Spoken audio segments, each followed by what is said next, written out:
This is just the beginning. I need a big change, help me feel like living. I need a big swing, home runs I'm hitting, and I'll never look back, moving on till I get it all. And we all got dreams, we all want things, but what you gonna do for it? How you gonna move for it? What you gonna be? And do you believe you can do anything? But what you gonna do for it? How you gonna move for it? What you gonna be?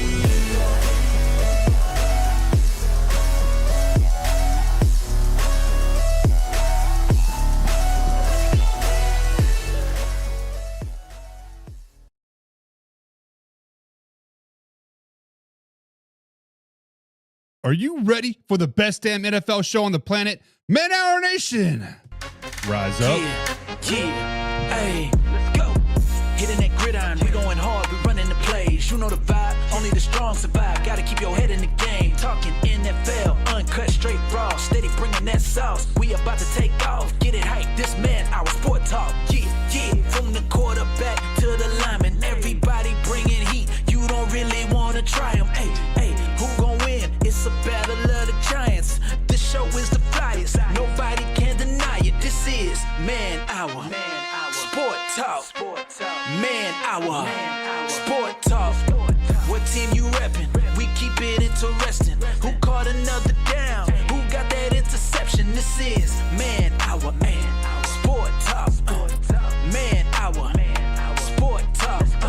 What team you reppin'? We keep it interesting. Who caught another down? Who got that interception? Let's go! What is up, Man Hour Nation? Guys, welcome to Man Hour NFL Talk, your go-to spot for live, raw, uncut NFL talk. I'm so glad you're rolling with us today. But guys, before we jump into today's action, head over to manhourradio.com. There's where you find all the exclusive merchandise, the freshest of the freshest blog, and everything's happening with the Man Hour show. So you guys, if you're rocking the Man Hour, guys, that is a spot to rep it. But make sure you guys hit the like button, hit the share button, of course, hit subscribe, never miss a live interactive show. That is the easiest way to stay plugged into us. But wait. If you want the full Man Hour experience, guys, become a Pigskin Pundit. That is our members-only community where you get free entry in the weekly NFL pick'ems, giveaways, exclusive merchandise, of course, bonus live streams that only the Pigskin Pundits get. So if you want that next level access, guys, join the squad today. And remember, guys, this is a live interactive show. So drop your thoughts, your opinions, and your hottest of the hottest and takes down below, because I want to hear from you.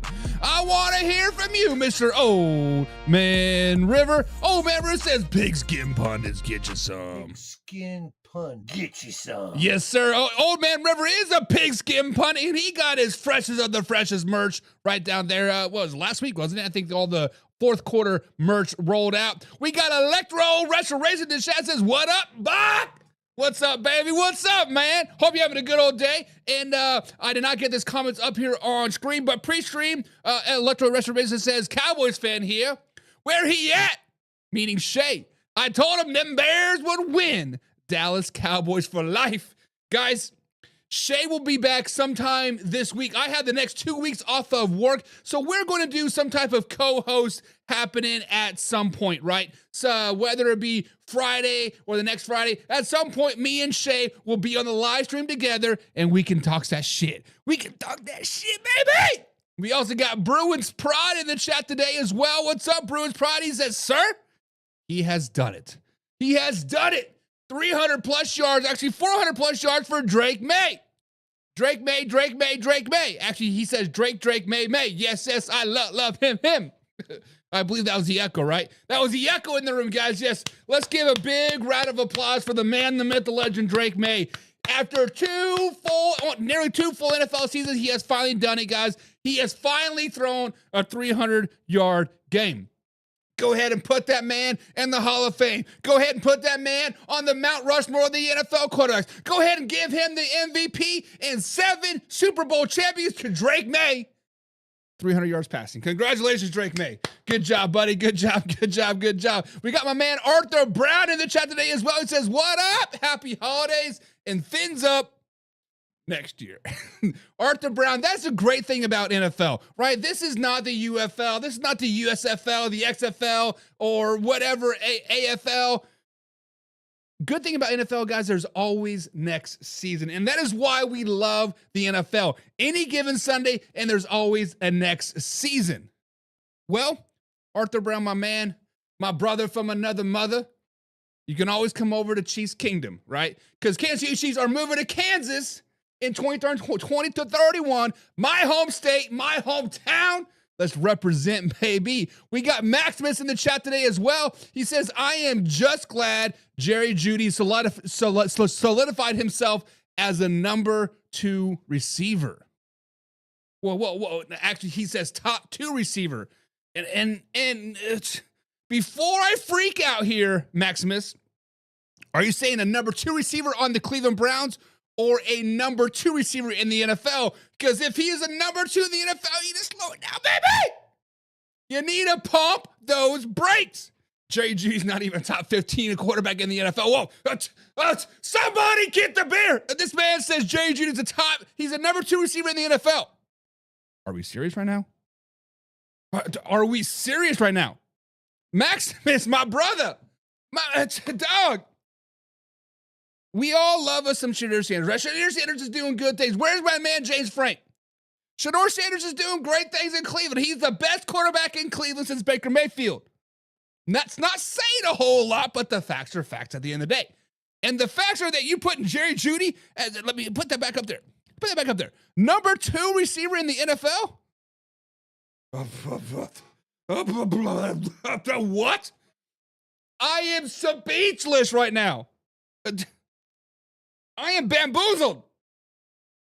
Somebody is fugazing me. Somebody is saying tomorrow's Christmas Eve. Like, what? You lying to me face right now.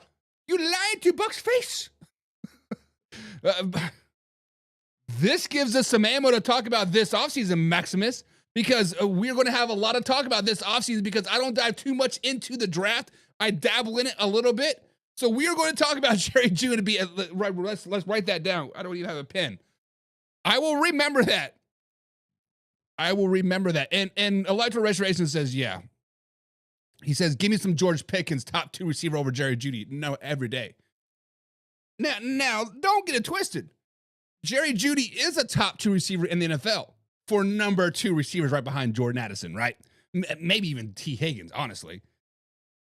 But George Pickens, he's the best number 2 receiver in the NFL, period. Hands down, baby. John says, LOL, I've heard somebody mention that before. Old Man River and Maximus must be like joined at the hip because Old Man River said that, was it August, September? It was definitely early in the NFL season. Like Jerry Jeudy's top 10. No. And Maximus says he's better than Puka, Jackson Smith-Njigba, Pickens, and is the only receivers better.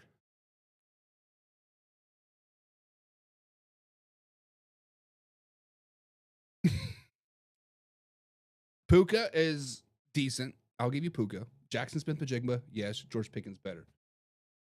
Are you forgetting about the whole NFC East number 1 receivers? A.J. Brown's better. CeeDee Lamb is better. Hell, Malik Neighbors is probably better. I will give Jalen Waddle better. Devontae Smith is better. Michael Wilson Jr. is better from the Arizona Cardinals, which is the number 2 receiver, better than Marvin Harrison Jr. Put that down here. Boy, do not get Buck just went into brain freeze. Buck is trying to comprehend of how you think Jerry Jeudy is a number 2 receiver in the NFL. I don't even have Jerry Jeudy as the number 2 receiver on the Cleveland Browns. Like, what? But, story for another day, right? Story for another day. Arthur Brown says, sorry, Buck, Fins for life. Jerry Jeudy's not even a top 20. Thank you, Arthur Brown. Somebody speak some presence into Maximus right now because Jerry Jeudy is not him. I'm going to go out on a limb.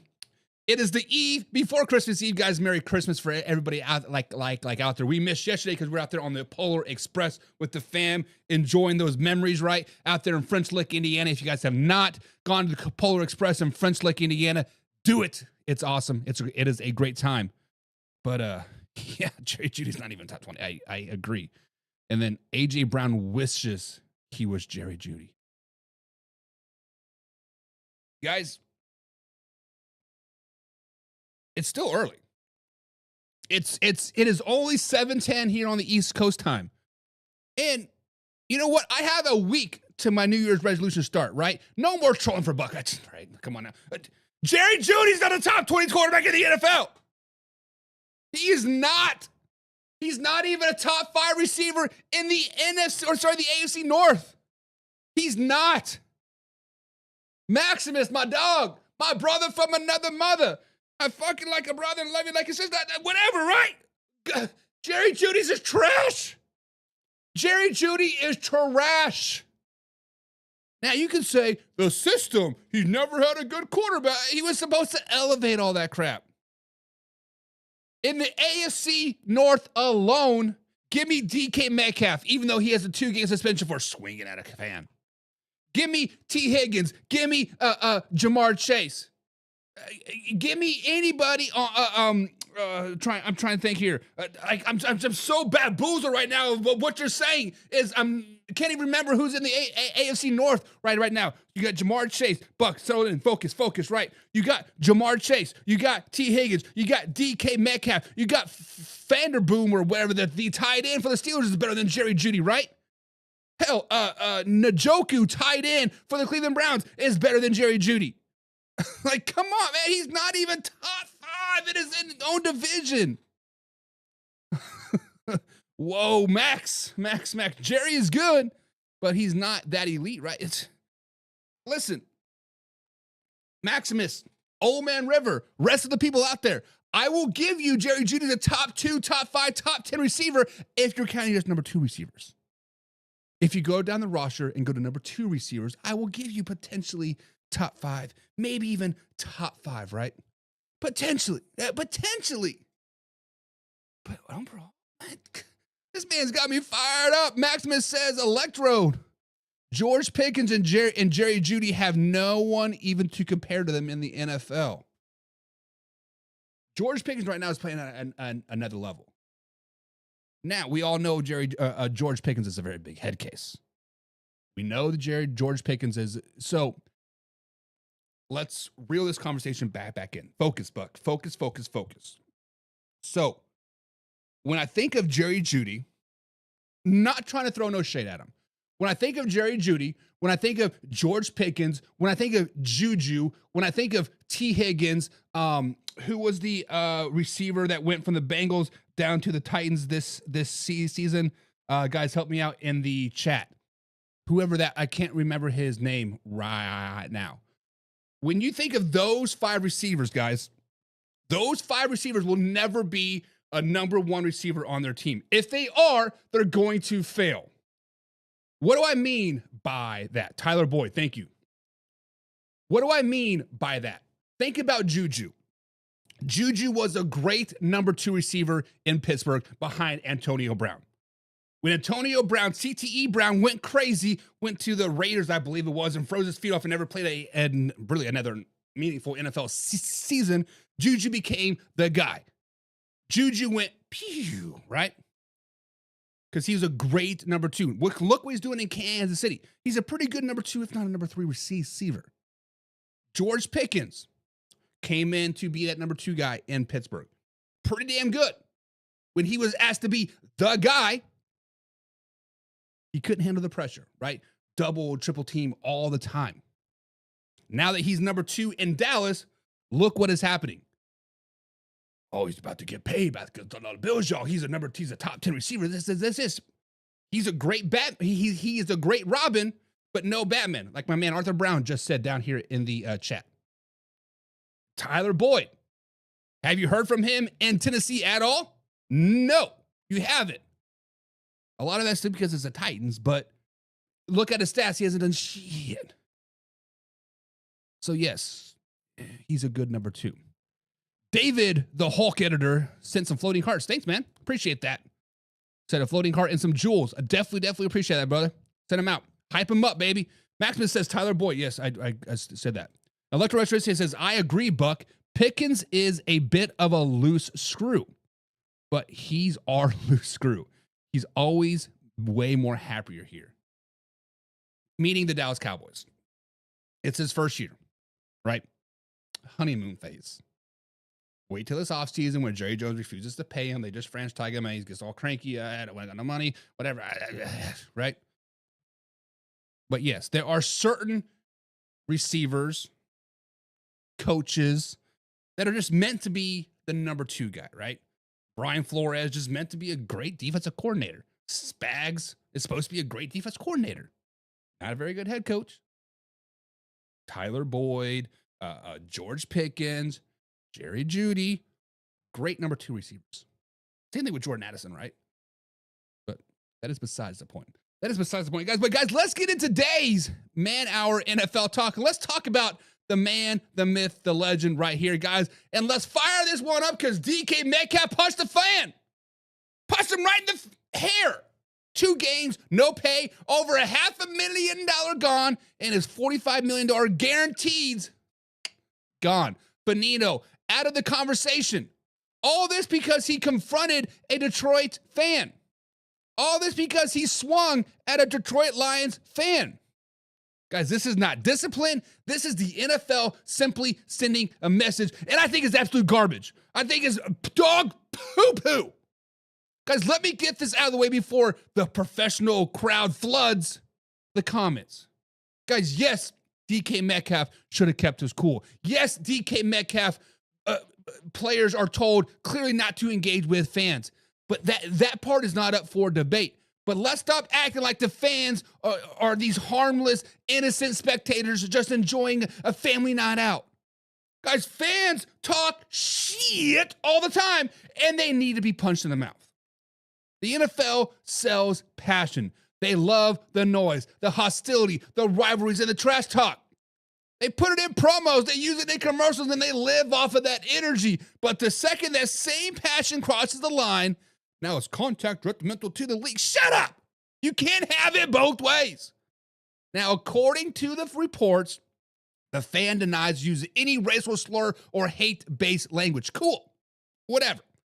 Let that process play out. I'm not here to invent the details, right? I'm not here to read between the lines. I'm here to speak the facts. But here's what we do know. DK Metcalf did not wake up and say, you know what? I think I'm going to risk millions upon millions of dollars today and gram some random fan for no reason. Something was said.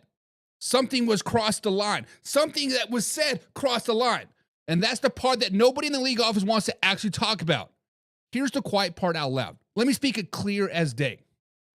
More people need to be reminded that words have consequences. More people need to be punched in the mouth. More people need to realize that they cannot say whatever they want, when they want, how they want, and not get sucker punched. Not because violence is good, not because players should not lose control. That's not what I'm saying.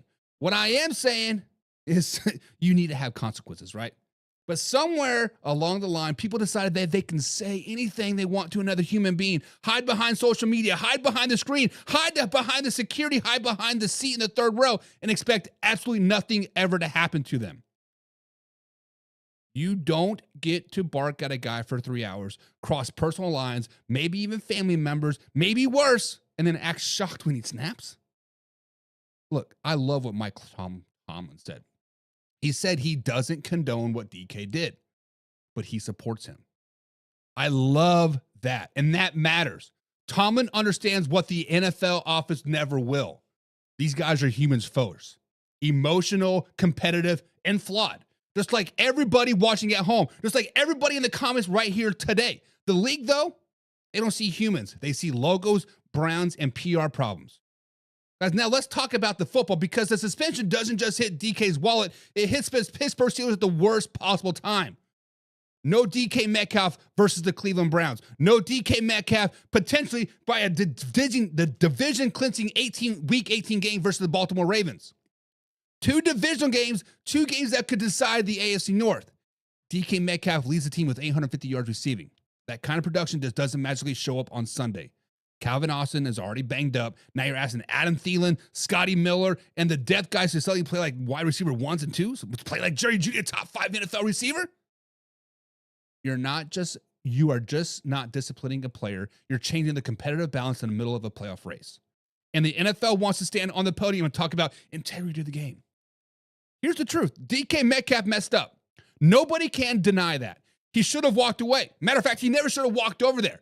He gave the league an opening, and they took it. But 2 games, the loss of pay, and a $45 million guarantees voided? That is excessive. That is extreme, and it sends one very clear message.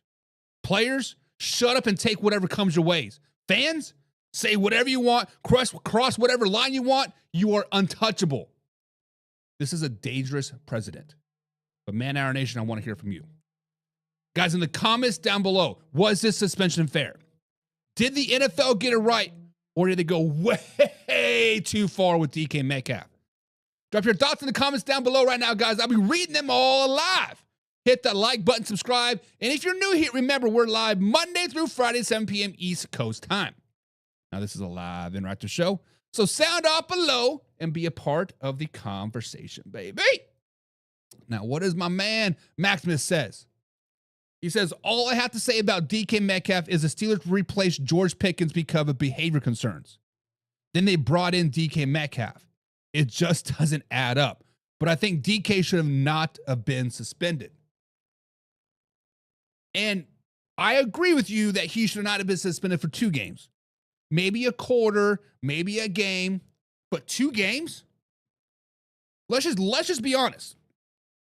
If the Ravens, I don't know who, like, I've not looked at the schedule for weeks. I haven't seen. I actually don't even have the overlays set up yet. Let's say the Ravens beat, they probably played the Bengals, right? Let's say the Ravens beat the Bengals and somehow, some way, the Browns beat the Steelers. Then we're down to a week 18.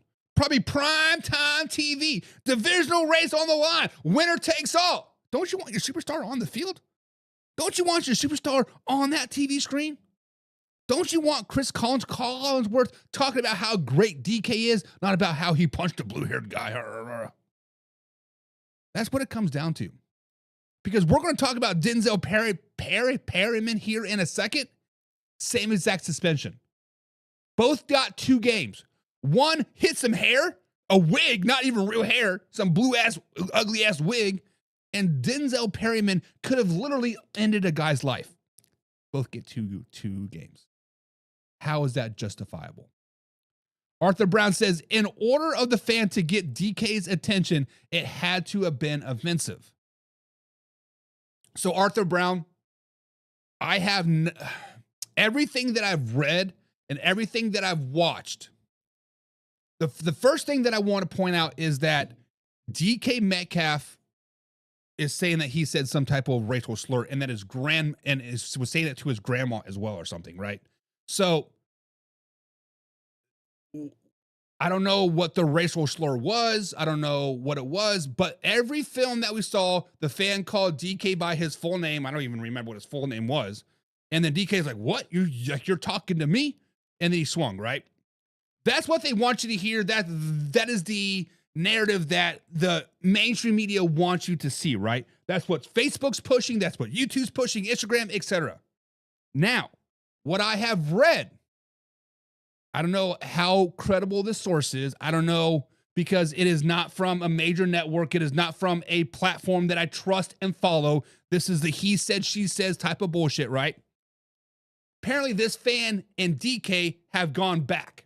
They have history, past 2, 3, 4 years worth of history. So I don't understand how that, because if you watch the film, DK is looking this way and the fan is chirping and he's like, what? And he's obviously holding a yellow number 4 jersey. I don't know if he's looking for an autograph or whatever, but from what I've heard from a, I guess, non-credible source, like I said, he said, she said, that DK and this fan have history. I want you to point one thing, that nobody has put a name on this fan's identity, though. And unless something has come out in the last 3-4 hours since I've been home, but if you guys have heard, let me know. But obviously going back is something ridiculous. And then Arthur Brown says, these players, everyone forgets that they're human, not robots. So that fan got a fan reaction, or got a hand reaction. Hand reaction, I'm not for sure. But yeah. Now, let me flash back to when I was playing at a higher level, right? I was never in the NFL. Do not ever get that twisted, but I played at a very high level, indoor and outdoor. With that being said, there are things that are said to you as a player that you simply just have to like turn the other cheek, right? Look the other way.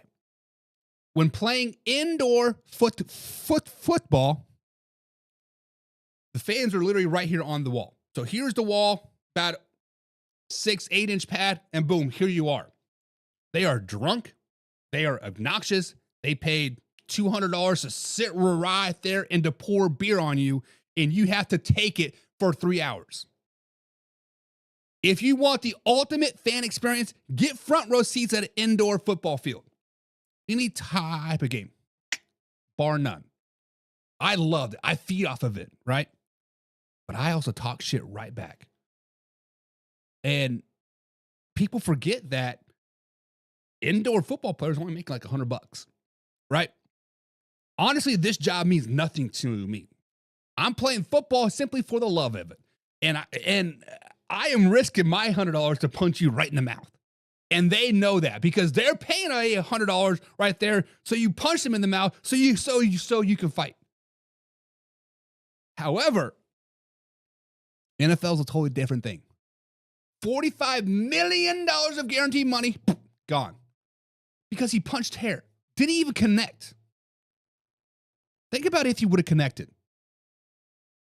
Just think about that. What if DK Metcalf would have punched him out and laid him out? Ice cold, snort. Hair in those Z's.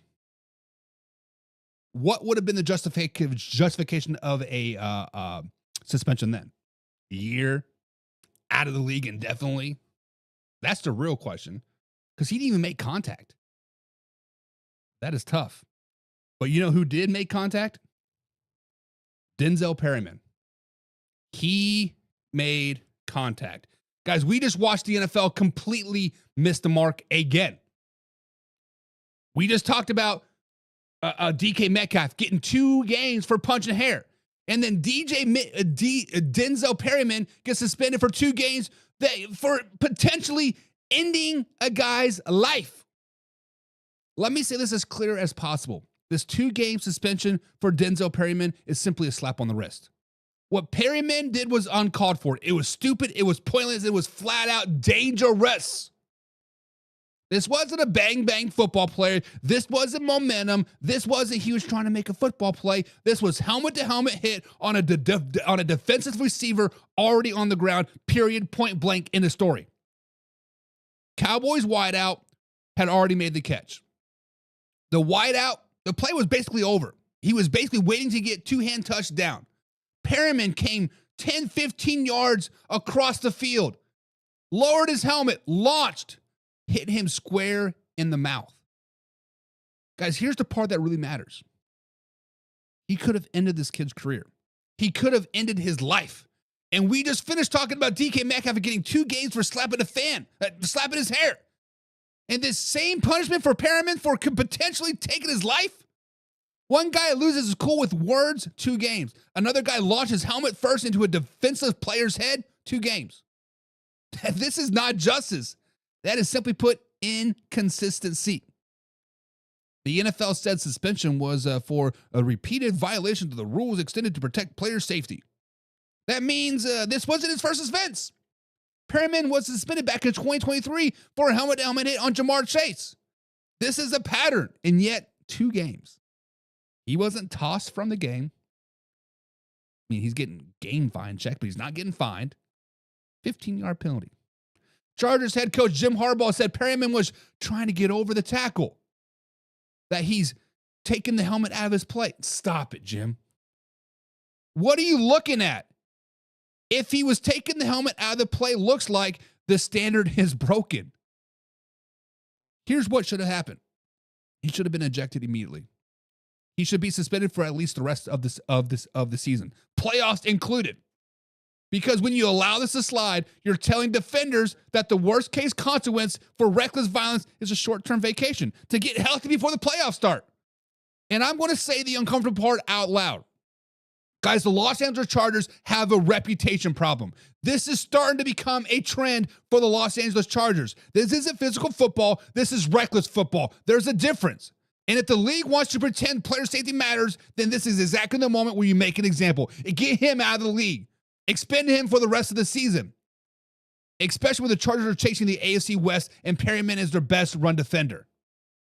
Player safety can't disappear when the playoff races show up. 2 games isn't accountability. 2 games in the NFL, hoping this goes away. So, Man Hour Nation, let me ask you this. I see you, Carson Lang. Should Denzel Perryman have been suspended for the rest of the season, or did the NFL get it right with just 2 games? Guys, let's get into the comments and discuss your thoughts. Subscribe, hit the like button. Remember, guys, we're a live interactive show and live Monday through Friday at 7 p.m. East Coast time. Sound off and be a part of the show. Carson Lang says, talk your shit. Talk your shit and get hit, he says.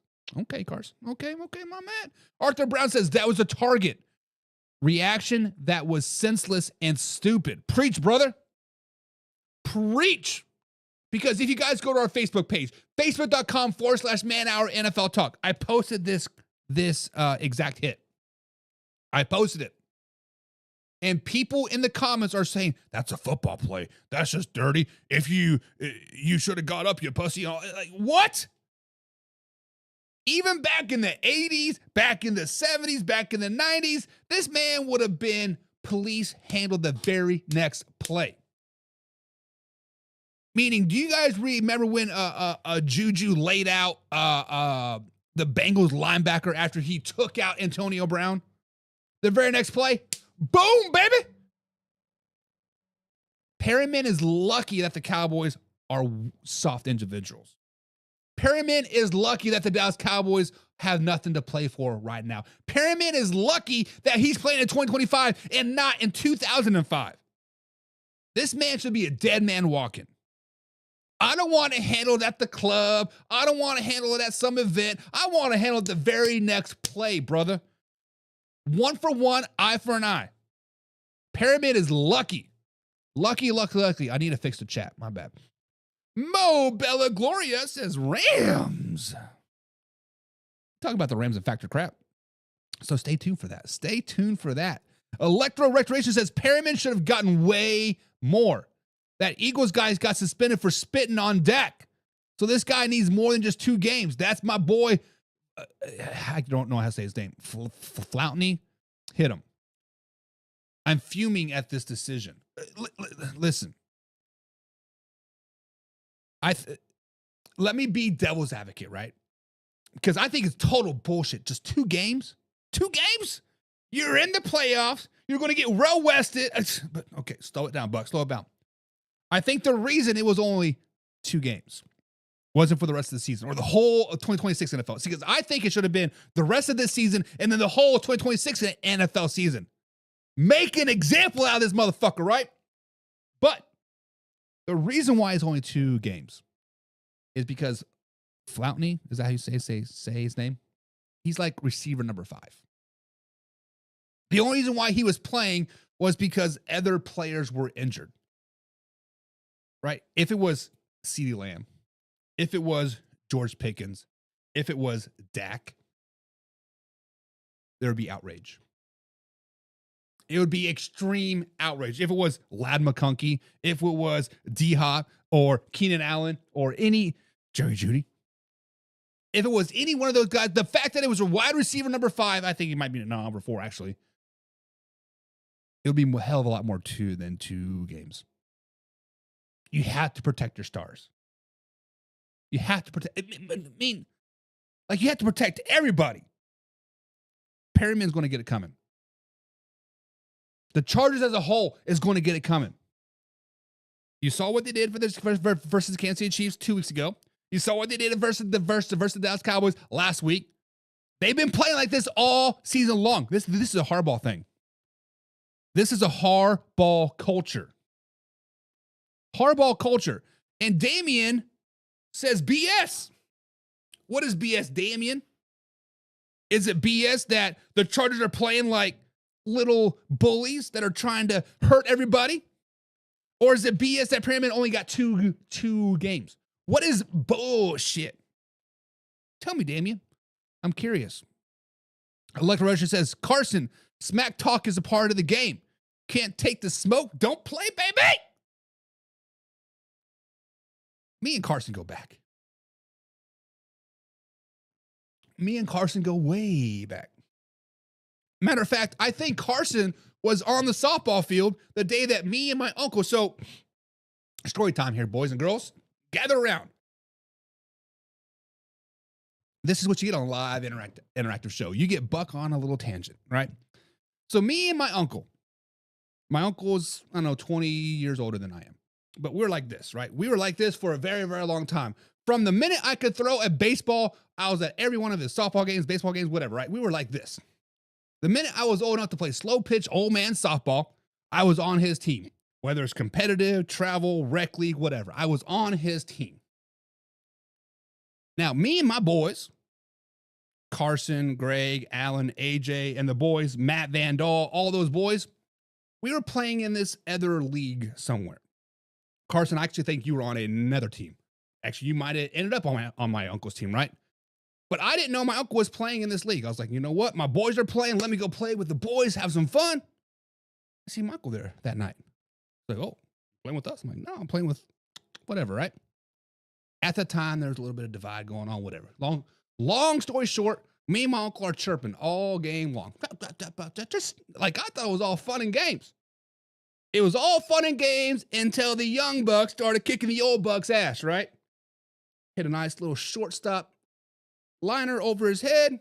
My uncle's playing outfield. I'm like, I'm going to take second just because I can. Marty comes up, nice little easy crawl. I'm like, slide in there. Like, you like that, boy? Don't like that smoke? Get out the kitchen. Chirp, chirp, chirp, chirp, chirp all game long. Next time up the bat, did the same thing. This time he came up and fired it, right? He didn't fire it into second base. He threw it right at my chest. I saw it coming. I caught it, threw it right back at him. Thinking, gotta do better than that, old man. Like, I thought we were going to fight that night. It's all love and fair and whatever, baby. You can't take the smoke, get out the kitchen. When the young buck comes up to take your place, get out the way, son. But yeah, anyways, story time's over. My bad. Carson Lang says, look at Brissett, who was notorious for cheap shots. How long did it take before he was gone for the season? When he went to the Denver Broncos, right? When he decided to headbutt or spit on somebody. It took a couple years. But at the same time, Carson, hopefully you're getting better, buddy. My man had some surgery, like the other day, 2 days ago. The league was a little bit softer, or like a little bit, like the league was softer back then, right? You can get with away with those big hits and blindside blocks and like all that stuff. Nowadays, it's kind of like, yeah, you can't do that. You can't hit him too hard. You have to look at him properly and say, "Can I hit you, sir?" And then write a 3-day love note. That's what it ultimately comes down to. But yeah, Brissett was in the at least 3 or 4 suspensions before he was gone for. Was it a season or was he indefinitely gone? I don't exactly remember, but he was definitely gone for a while. But you know who else has been gone for a while? Oh, 1 second. Arthur Brown says, was it Jalen Carter suspended for 2 games for spitting on Dak? No, it was just 1 game. And they actually, so let's flash back to the Jalen Carter spitting on Dak, right? It was the very first offensive play of the game.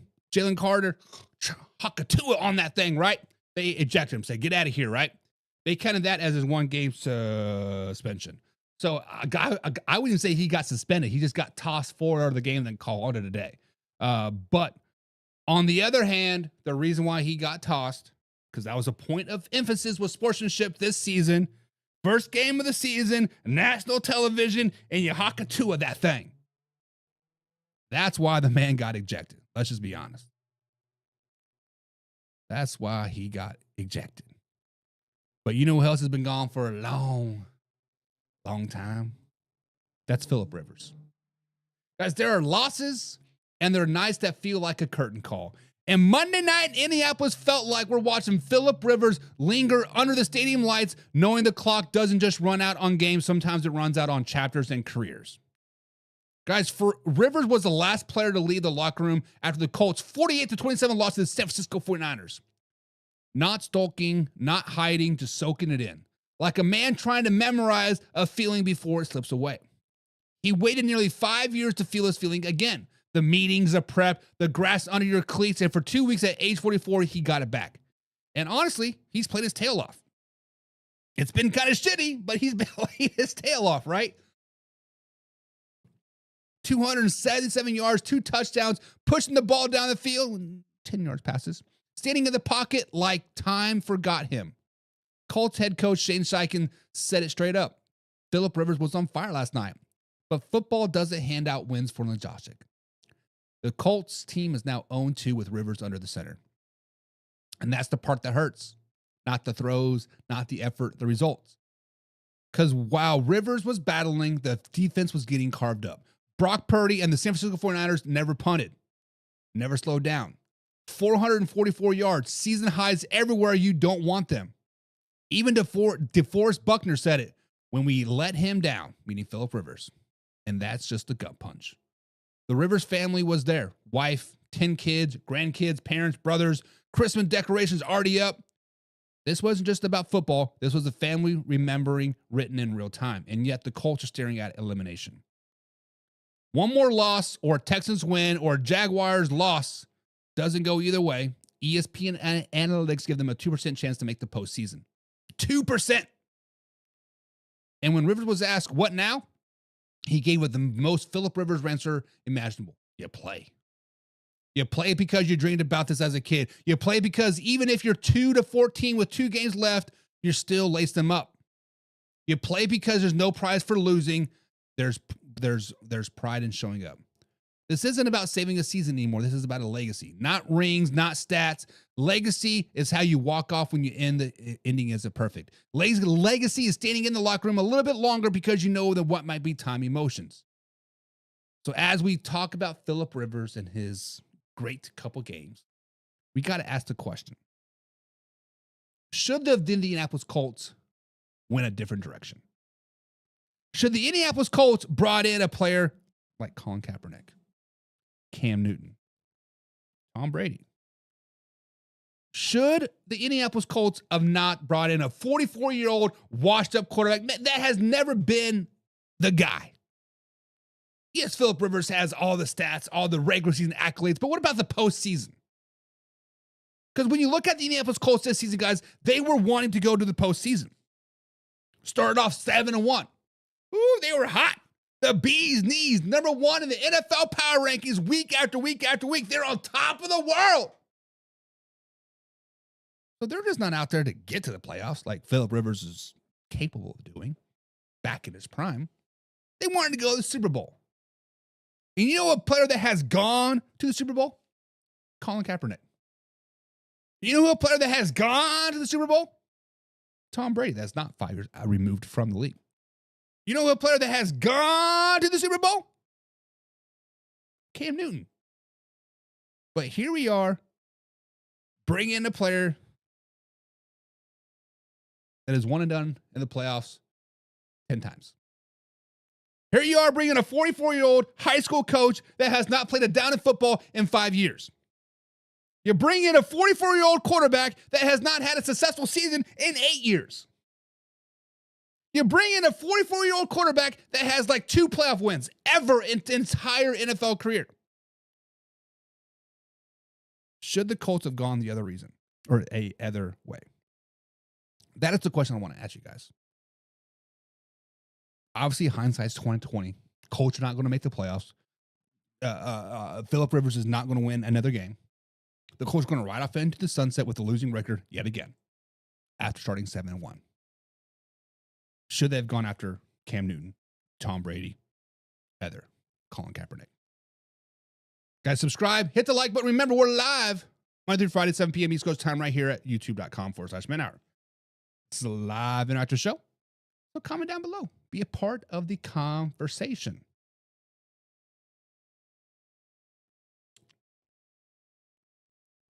Kansas City Chiefs, guys.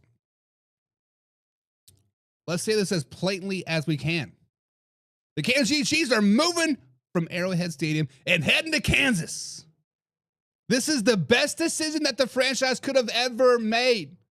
And I know that makes some people uncomfortable. Good. Because uncomfortable conversations mean we're having progress. Yes, I get it. Arrowhead Stadium is famous. Yes, it is loud. Yes, it is historic. But let's stop romanticizing the reality around it. Guys, Truman Sports Complex is hands down the worst part of Kansas City. And honestly, it's one of the worst stadium locations in the entire NFL. There are no hotels, no restaurants, no bars, no walkability, no life. You drive in, you tailgate, you leave. That's it. That worked back in 1972, but not in 2031. The Kansas City Chiefs just announced that they're building a $3 billion dome stadium across the state lines in Wyandotte County, Olathe, Kansas, set for the 2031 NFL season. Kansas lawmakers unanimously approved the star bonds to cover the 70% of the cost.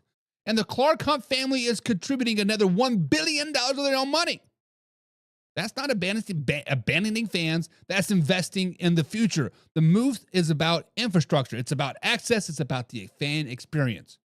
You put the stadium near legends, near hotels, restaurant, entertainment, the Speedway, the casino, Sporting KC, and suddenly the Chiefs games become a weekend destination, just not a Sunday events.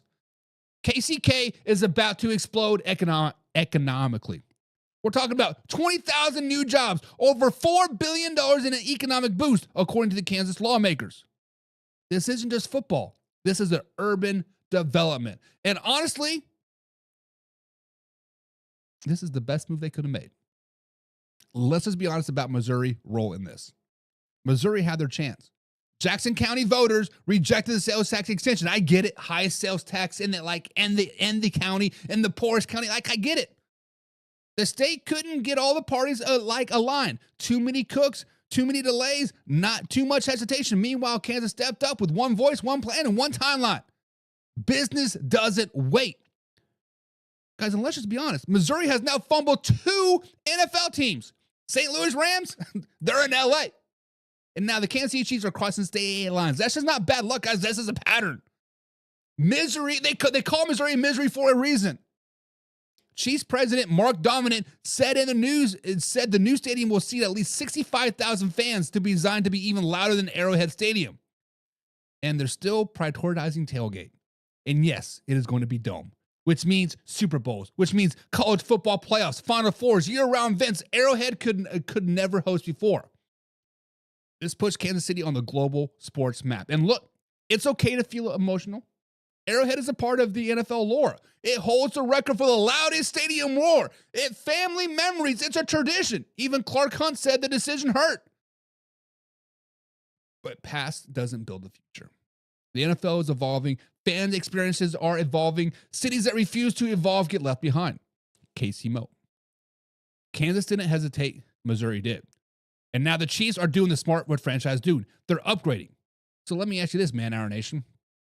Is it the right move that the Chiefs move long-term, or should they stay at Arrowhead no matter what?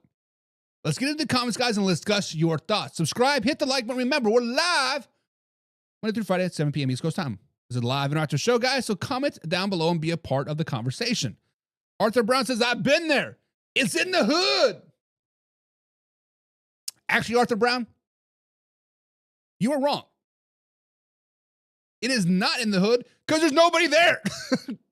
It's legit right off the interstate. The closest town, I think, is Bruce. I guess you're in Independence or whatever, right? To the north of the highway, right? Which is the hood, right? You go down past Kauffman Stadium. I forget the name of the town, but you're in the hood. I'll give you that. When you go across the street from Arrowhead Stadium, there is one gas station. It's about a 5x5 brick and mortar shop with bars on the window. I don't think you can even walk inside now. You got to talk through a 4-inch bulletproof glass. Yeah, just go ahead and give me that black and mild right over there, right? It's just, but yes, it is in the hood. It is not welcoming after 8 o'clock at night. You're 100% correct. Actually, it's not. I mean, now, and honestly, Arthur Brown, I got to know when you have gone there last, but in the last 2 years, they finally got the highway all like done and shit. If you don't exit like 2 miles before the stadium, you're going to miss the damn thing, and you got to drive 15 miles down and 15 miles back just to even get to the damn place. It's absolutely ridiculous. The Royals are leaving. The Chiefs are leaving. Hell, the KC Current's probably leaving too. It's going to be bulldozed and empty lot. They lost Cocoa Keys out there, which is the only hotel which is like across the interstate, which that was a bed bug ridden SOB. That thing was nasty. But yeah, it was. You were right. Carson Lang says, I've heard the Royals are moving to the Kansas as well. They're actually moving to downtown Kansas City. I don't know if that's on the Kansas side or Missouri side, but it's close to the Negro Baseball Museum. I believe that's on the Missouri side, right there by like the Performing Arts Center, if I'm not mistaken. But yes, the Royals are moving. Actually, I think it's like in 2 years the Royals are like moving. So at least Missouri has the Royals for another 5 seasons, right? It's me, Robbie. Says hello, bro. What's up, Robbie? What's going on, man? Hope you're having a good day, brother. Carson says, I like the Chiefs are going to Kansas. Much better location. Closer ride for me to watch the Bills beat the Chiefs. Slow it down, baby. Slow it down. As it is a better location.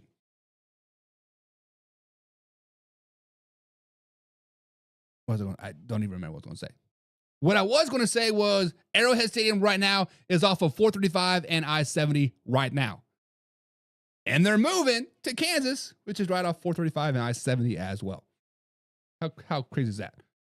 But Olathe, Bonner Springs is going to explode. Wyandotte County, already the richest county in Kansas, if I'm not mistaken. Because I think they took the title from Johnson County last season, but either way, it is. It's me, Robbie says, what? What? What's wrong, Robbie? What are you confused about, brother?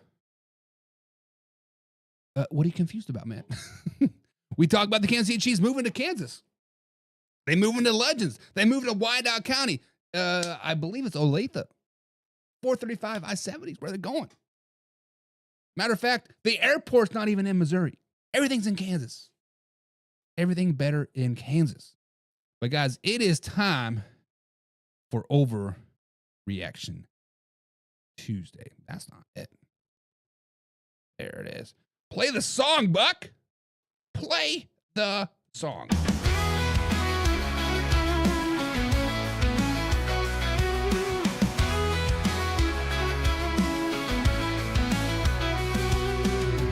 It's Tuesday morning, the coffee's hot. Hot takes flying like a last-minute shot. They say he's washed, they say he's gold. Every week's a legend or a story untold. He's the GOAT, no, he's a fraud. A single play, they applaud or applaud. Overreaction Tuesday. Big swing, small plays. One snap changes fate. Overreaction Tuesday. The crowd or the gate, no middle, just debate. All right, man, our nation, it is time for Overreaction Tuesday. For those of you who have not seen this segment before, guys, let me break it down for you. Here's the deal. We're going to throw out a hot take, a bold statement, an intense reaction to something going around in the NFL world. And it's up to us to, it's not up to us. I'm going to tell you if it's an overreaction or if it's not, or it's actually spot on. So, guys, on Overreaction Tuesday, this is a live interactive show. So get down in the comments down below. We're going to have to decide if it's overreaction. We need to slow it down, baby. Or if we're actually legit and spot on, guys. Overreaction Tuesday.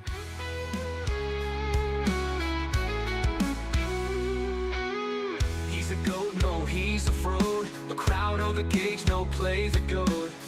No, he's all the reason for the crowd or the gate, no middle, just debate. All right, man, our nation is Overreaction Tuesday. Tonight we're talking about one the very top of the AFC playoff picture, and that is the Denver Broncos, guys. It's an overreaction to say that the Denver Broncos will not get the #1 seed in the AFC. Chet, I want to hear from you right now. Do you think the Broncos will finish as the #1 seed in the AFC? Yes or no? Drop it down in the comments down below. But guys, let's get into it. Guys, the Broncos had an 11-game winning streak. Their 11-game winning streak came crashing back down to reality at home. Not just a loss, but a 34-point beatdown by the Jacksonville Jaguars. This wasn't supposed to be a fortress game. This is a statement game. This is the game that we're the best in the AFC moment. Instead, the Denver's defense got exposed. Bo Nix threw back-to-back breaking interceptions late, and suddenly the AFC picture exploded wide open. Yes, I get it. The Denver Broncos are 12-3. Yes, they're technically still sitting at the top of the AFC standings, but the margin of error, it's gone. Simply put, it is gone. Let's look at what just happened because of that loss. The Patriots can match the Denver Broncos record. The Bills, Jaguars, and Chargers are all sitting at 11-4, right on their heels. This is no longer a two-team race. This is a complete chaos. And here's the most important part. The Denver Broncos are no longer controlling everything. The Jaguars hold head-to-head tiebreakers over the Denver Broncos. That alone matters more than people realize. And this is where the conversation really starts to turn. Because of Week 3 loss to the Chargers and Week 18 rematch coming, the Los Angeles Chargers controls his own destiny. If the Chargers win their final 2 games, they win the division. They could also steal the number 1 seed. Let that sink in. Week 18 could turn into a game where the Denver Broncos goes from the AFC king to a wild card. That's not drama. It's simply math. Yes, Denver Broncos should beat the Kansas City Chiefs on Christmas Day. The Kansas City Chiefs are battered and missing their top 2 quarterbacks. But when it comes to Week 18 at home versus the LA Chargers, if the Los Angeles Chargers beat the Texans this week, the final game becomes massive. Division title, seeding, home field advantage. Lose that game, the Denver's entire season narrative changes. And that's before we even mention the Patriots, Bills, Jaguars are still lurking. Guys, simply put, this is not an overreaction. Saying the Broncos will not finish as the number 1 seed in the AFC is completely reasonable. The streak is over. Tiebreakers are slipping. The Chargers control their own destiny. The Jaguars own the head-to-head. And the Patriots and Bills are both still alive. Denver is a very, very good team.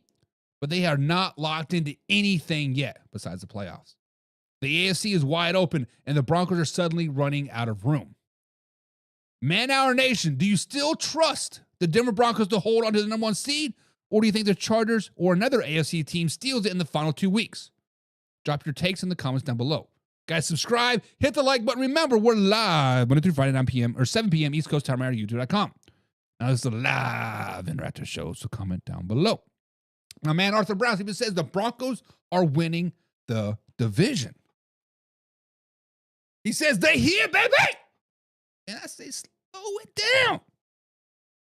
Because this Christmas Day game has something written all over it.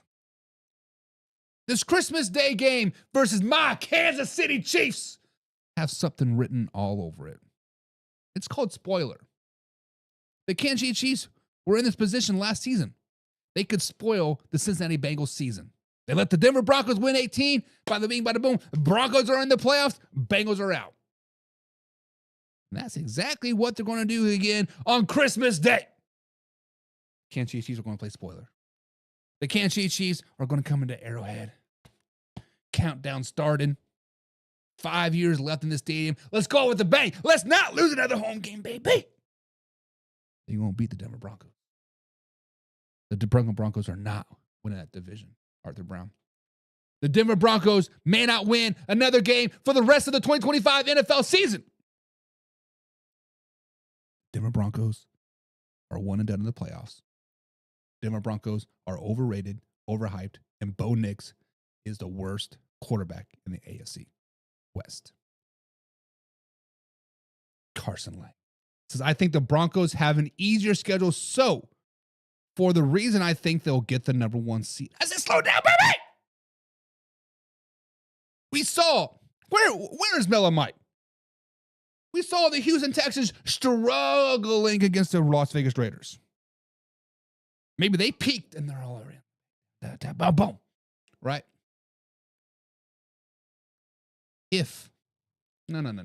When the Chargers beat an equally dirty team in the Houston Texans, I believe they play Friday, right?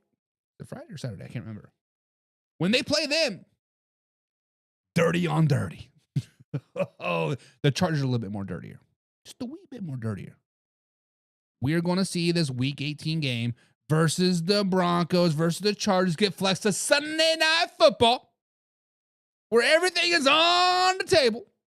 The Patriots' faces are on the table. The Jaguars' faces are on the table. The Broncos and the LA Chargers' faces are all on the table. All live on that Sunday Night Football game.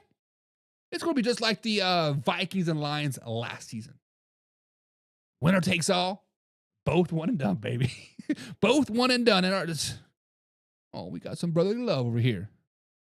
We got some two AFC East queens loving each other. Buffalo Bills and Miami Dolphins say, I agree with you, Carson. I agree with you, Arthur Brown. Let's go make babies. Carson says, do not sleep on that Texans D. I think the Texans beat down the Chargers. Don't sleep on the Chargers defense either. They get away with bear hugs. They get away with bear hugs. Bear hugs. But subscribe. Like. Show this to a couple friends, guys. Do the Denver Broncos get the number 1 seed? That is the question of the day. Overreaction number 2. Guys, this is Overreaction Tuesday. Tonight we're heading down to Tampa Bay, Florida, because something feels just a little bit off, and everybody is watching can feel it. Guys, is it an overreaction to say that the Buccaneers will have a new head coach next season? Chet, I want to hear from you early. Do you think Todd Bowles survives this collapse, or do the Buccaneers move on, or do the Buccaneers move on after this season? Drop your takes down in the comments down below. Let's break things down. Guys, the Tampa Bay Buccaneers just lost 23-20 to the Carolina Panthers, and that hurt, and that loss hurts more than it looks. Tampa Bay is now in second place in the NFC South, riding a 3-game losing streak, all against divisional opponents. They have now lost 6 of their last 7 after starting the season off 6-2. Let that sink in. This is a 4-time defending division champion in a division that had no winning teams entering last weekend. A 5th straight NFC title South was supposed to be on the floor. Instead, this team is spiraling out of control.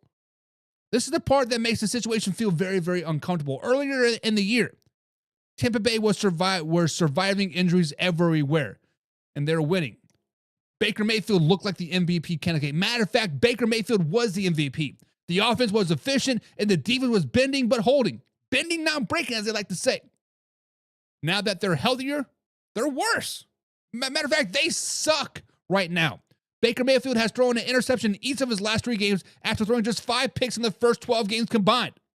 The numbers are brutal. The Buccaneers are 0-7 when Baker throws an interception, and they're 7-1 when he doesn't.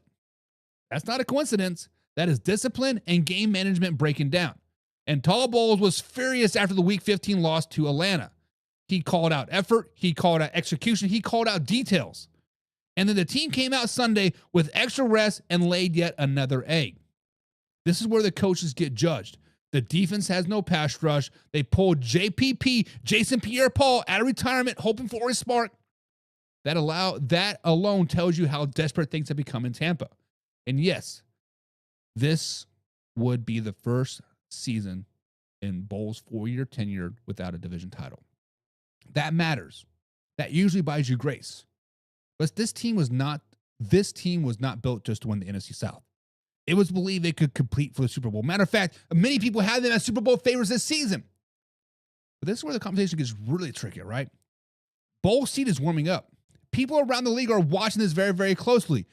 But we do not know how ownership views this collapse. There are 2 games left. They still play Carolina again, so the season's not quite dead yet.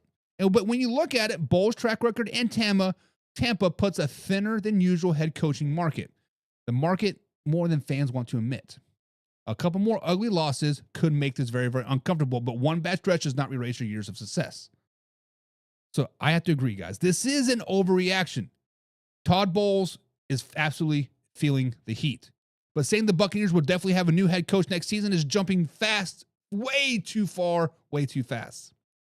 He has won the division every year until now. He's navigated through brutal injuries early in the season, and this collapse, while alarming, may earn him a mulligan. If things completely fall apart in week 17 and 18, all bets are off. But right now, the smart take is that Bowles will be here for next year. But Man Our Nation, you guys think Todd Bowles deserves another season, or is this collapse enough to justify a coaching change? Drop your thoughts in the comments down below. Arthur Brown says Bowles loses his job. He should.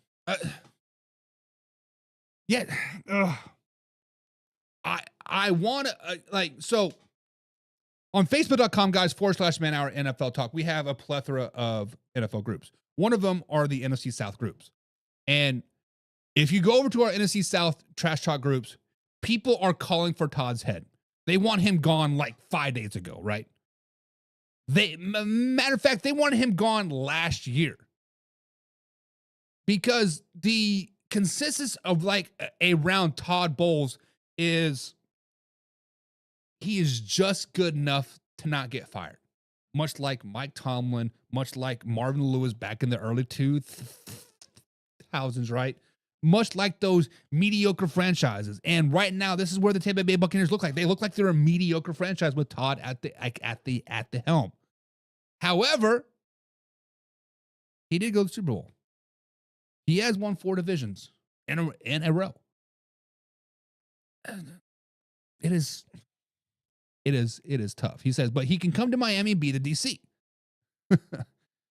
and honestly, Arthur, I'm kind of with you. I am kind of surprised he has lasted this long, to be honest. I kind of have to agree with you a little bit. But guys, it is Overreaction Tuesday, and tonight we're stepping straight into the dangerous territory for lifetime Bears fans. Chicago Bears fans. Man Our Nation, is an overreaction to say the Chicago Bears will win the NFC. Chat, I need to hear from you right now. Do you believe the Bears can win the NFC? Yes or no? Drop it in the comments because this is one's going to split the room. I can already tell. But let's talk about what happened and why this conversation is even real. Saturday night against the Green Bay Packers was chaos. Pure, simple chaos. The Bears were down 6-0 at halftime. They were down 13-3 entering the fourth quarter, down 16-6 with 3 minutes left in the game. And then everything flipped. Field goal, onside kick recovery, Caleb Williams touchdown pass, overtime. And then one of the gutsiest throws of the entire season to win it all. That's not luck. That was belief. That was confidence. That was a quarterback who does not blink. Guys, the Chicago Bears are now 11-4 on the season. Chicago is now a game and a half up on the Green Bay Packers in the NFC North. They are 1 game behind the Seattle Seahawks in the top seed in the NFC. They have not lost since October. They just avenged their only recent loss to the Green Bay Packers when it mattered most. This is no longer a nice story. This is positioning. Home playoff games at Soldier Field are not a dream anymore. They're becoming likely. And nobody wants to play in Chicago in January. Guys, the Chicago Bears are built for January. But the question is, are the Chicago Bears the most talented team on paper in the NFC? And the simple answer is no. The Rams are better. The Seahawks are better. The Packers are better. The Lions are better. On paper, they're not very, very good. Are they as explosive as the Rams or as defensively polished as the Seahawks? Also no. But here's what they do have. They have relentlessness. The Bears' run game is one of the best in football. Second in the NFL among rushing yards per game. Second in yards before contact. That's not finesse. That is physical football that travels in January. And when games stay close, Chicago's thrives. Caleb Williams has not been perfect. He's still learning, and he's still making a lot of mistakes. But when the game is on the line, he has it. He makes throws other quarterbacks won't even attempt. He does not shrink in big moments. And he has shown repeatedly that he can deliver when the pressure is suffocating. Close games are not scary for the Bears.